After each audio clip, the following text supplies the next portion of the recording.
2024 ini adalah 100 tahun tumbangnya khilafah terakhir di Turki. Ada hadis yang mengatakan setiap 100 tahun akan lahir seorang mujaddid, seorang pembaharu. Kan nggak mungkin juga muncul dari kelompok politisi, kader parpol. Ya, enggak lah, udahlah Nggak mungkin lah itu. Orang-orang modern ini apa sih? Cuma secuil debu. Makanya Nggak mungkin. Belakangan ini dalam beberapa taruhlah 50 tahun terakhir ideologi-ideologi yang punya tujuan politik ini lebih suka menunggangi agama karena memang dengan menunggangi agama itu semua kejahatannya akan terlihat terhormat dan dengan agama juga dia lebih mudah untuk mendapatkan simpati publik populasi sebanyak-banyaknya. Nah itulah mengapa agama ini renyah menjadi tunggangan-tunggangan politik. Nah pemahaman-pemahaman untuk jalan tengah inilah makanya yang harus kita hantarkan kepada generasi muda maupun kepada masyarakat secara umum bahwa kita tidak boleh terjebak ke kanan, tidak boleh terjebak ke kiri, maka kita harus moderasi beragama. Moderasi beragama ini apa? Wasatiyah, middle path. Middle path ini adalah bahwa perbedaan-perbedaan dalam tafsir agama itu adalah hal yang lumrah. Sepanjang kita tidak saling membenci, tidak saling ingin membinasakan, tidak saling mengkafirkan, tidak saling menghakimi, oke kita jalan bareng dan kembalikan fungsi agama ini sebagai bejana untuk menghargai kemanusiaan dan menciptakan kedamaian. Kan tujuan agama itu sebenarnya. Nah, inilah yang kemudian mempengaruhi kita hari ini. Kekuatan-kekuatan lama masih berusaha strikes back dan berusaha banyak sekali pundi-pundi yang hilang yang kemudian berusaha dicari lagi. Belum lagi kelompok-kelompok yang berbasis keagamaan, misalnya yang masih mengusung khilafah masa lalu yang ingin dikembalikan ke hari ini. Karena memang kelompok-kelompok radikal, kelompok sayap kanan, ini kan selalu menggunakan referensi masa lalu sebagai referensi yang paling ideal. Selalu begitu. Mau di Kristen, mau di Islam, di Hindu, Buddha, di apapun, selalu menggunakan referensi masa lalu sebagai referensi paling ideal untuk dibawa ke hari ini. Padahal itu adalah sesuatu yang sudah ketinggalan. Jadi kita jangan paksa untuk back pass gitu ya ke masa lalu karena bagaimanapun demokrasi hari ini belum tentu menjadi sistem politik yang terbaik. Nanti 200 tahun ke depan bisa jadi ini dianggap sudah ketinggalan zaman dan akan diganti oleh generasi berikutnya. Artinya kalau kita memaksa untuk hidup ke masa lalu ya artinya kita tidak berkembang, kita tidak berjalan ke depan. Nah, kekuatan-kekuatan politik di 2024 ini akan semua memainkan kepentingannya di situ. Entah dari klannya, dari kelompoknya Soeharto yang masih ingin mengamankan wilayah-wilayahnya dan semua gurita keuangannya. Semua gurita keuangannya, termasuk dari gerakan kelompok yang masih bermimpi untuk menjadikan Indonesia sebagai negara teokrasi. Ini pasti akan bertumpu di situ. Apalagi nih Bill, 2024 ini adalah 100 tahun tumbangnya khilafah terakhir di Turki. Dihitung dari sejak tahun 1924. Itu kan tumbangnya terakhir di situ, Sultan Abdul Majid kedua. Apa kaitannya dengan kondisi Indonesia? Ada hadisnya. Apa tuh? Dihubungkan juga. Sebenarnya ini gotak-gatuk ini. Ada hadis yang mengatakan setiap 100 tahun akan lahir seorang mujaddid, seorang pembaharu. Aku masih sampai merinding ini tadi padahal aku mau aku tanyain.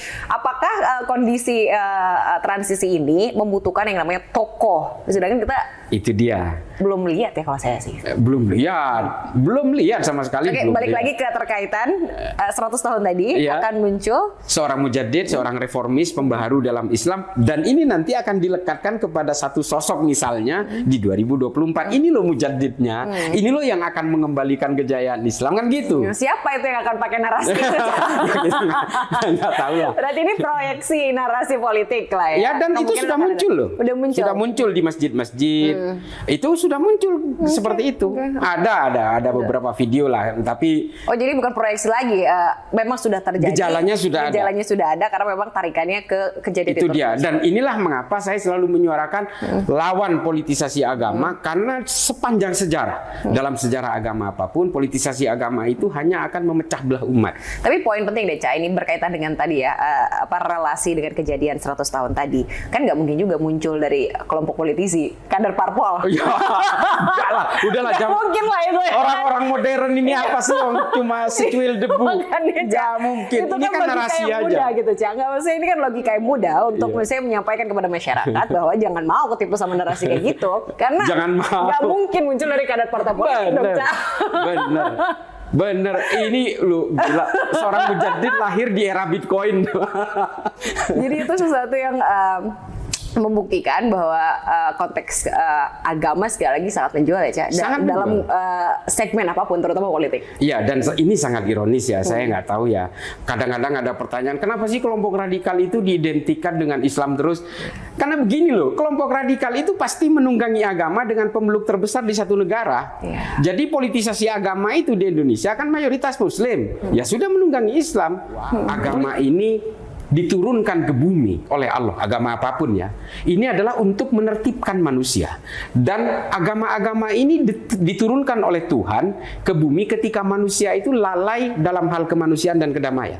Ketika manusia itu sudah mulai berdekatan dengan brutalitas dan dehumanism, turunlah agama baru, nabi baru, kitab suci baru. Terus begitu, mulai dari Musa, Daud, Nabi Isa, Yesus, dan juga kemudian ke Nabi Muhammad. Ini kan ketika manusia sudah lalai dalam soal kemanusiaan dan kedamaian. Kemudian turun berbagai tuntunan baru dan nabi baru. Juga Nabi Muhammad kan untuk menghantam kekuatan-kekuatan jahiliyah ketika itu. Orang-orang bodoh lah kasarnya gitu. Nah, kalau dilihat dari gestur ini, artinya apa? Tuhan sangat peduli dengan kemanusiaan dan kedamaian. Bahwa ketika kalian terjebak dalam tafsir-tafsir agama yang diminta untuk membenci orang lain, terlebih lagi diminta untuk membinasakan orang lain, mengkafirkan orang lain, menghakimi orang lain, ini pasti tafsir agama yang sudah melenceng. Karena kalau memang kita ini dianggap sebagai pemeluk agama yang benar, ya sudah, apapun agamanya, apapun tafsirnya, kita harus tetap mengusung kemanusiaan dan menciptakan kedamaian. Allah ini ya dengan sengaja membuat kita ini berbeda-beda. Makanya kita disarankan untuk lita'arofu. Lita'arofu itu adalah supaya kita saling mengenal, saling berinteraksi dalam berbagai perbedaan itu. Nah, kalau ada kemudian ajaran agama yang meminta kita untuk saling berpecah belah dan sebagainya, nah ini tafsir-tafsir agama yang menurut saya ini berlatar belakang politik. Padahal ulama-ulama kita, para pejuang-pejuang kita, dan pemuka agama apapun dulu ketika pasca kita merdeka itu sudah sepakat untuk mengusung satu konsep bersama yang bernama Pancasila. Apakah ini tidak mengakar kepada ajaran agama? Ini mengakar kepada ajaran agama, terutama dalam Islam. Ini yang disebut oleh Ibnu Khaldun dalam Al-Muqaddimah disebut dengan konsep al-asobiyah. Kesepakatan bersama. Kalau satu negara ini tidak bersepakat dan berpegang teguh kepada kesepakatan bersama, maka kita akan runtuh. Coba, Nabi ketika memimpin di Madinah, beliau langsung membuat satu konsep kebersamaan yang disebut dengan Piagam Madinah. Perbedaan ada di situ. Suku-suku ada di situ. Suku Aus, suku Hazrat. Ini dua suku utama di Madinah yang didamaikan oleh Nabi. Padahal ini bermusuhan bertahun-tahun. Ratusan tahun bermusuhan. Didamaikan oleh Nabi. Orang Kristen dan orang Yahudi bermusuhan di Madinah. Didamaikan oleh Nabi. Pendatang dan pribumi juga didamaikan oleh Nabi. Yang disebut dengan kaum Ansor dan kaum Muhajirin. Nah, inilah yang kemudian dirumuskan oleh para pemuka dan para kaum nasionalis kita di Indonesia sebagai konsep al-asobiyah yang bernama Pancasila ini. Nah, keharmonisan ini, Bhinneka Tunggal Ika inilah yang harus kita jaga supaya kita betul-betul bisa utuh. Jadi Bill, ini yang paling